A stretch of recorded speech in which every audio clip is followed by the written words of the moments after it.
Okay, this is the one that we have been talking about that was kind of under the radar, but very important on federal regulatory activity. Sammy, thank you. And it looks like this is written by the Chief Justice. And this was the idea that if a federal agency is going to interpret ambiguous laws from Congress, they sort of get the final word. There's deference to those federal agencies. Critics of this say it's given those agencies way too much power, full of bureaucrats, people that are not elected, voters can't hold them accountable. It looks like here it says it looks like, let me see, the Chief Justice is writing. It looks like a 6-3 opinion, and it looks like there's going to be a serious clawback of that federal agency power, if not completely overturning this earlier case, Chevron from 1984, that gave them so much power.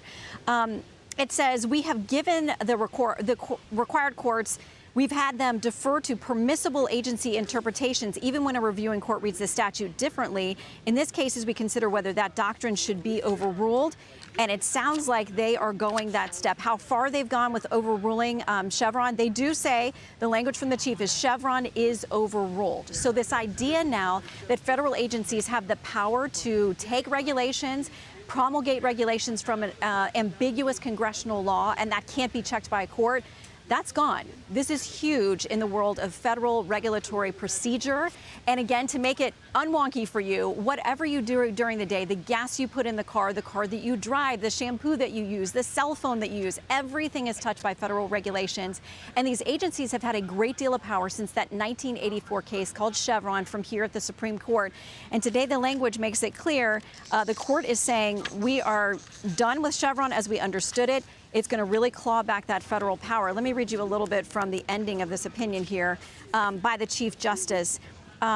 He says, if it is legal interpretation, that has been emphatically the province and duty of the Judicial Department, saying courts are ones who can weigh in here. It's not just to federal agencies.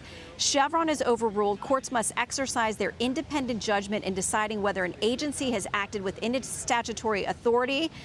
He says, the lower courts got this wrong, and so essentially Chevron is gone. Courts need not, and under the Administrative Procedure Act, don't have to defer to an agency anymore. That is a big deal. It's a huge decision, and also it's because of the way it came down, it really does remind all voters, but especially Republicans, that President Trump was able to get those conservative justices at the court who made a decision to say Congress actually has a responsibility here and pushing it back. I'm Steve Doocy. I'm Brian Kilmeade. And I'm Ainsley Earhart. And click here to subscribe to the Fox News YouTube page to catch our hottest interviews and most compelling analysis.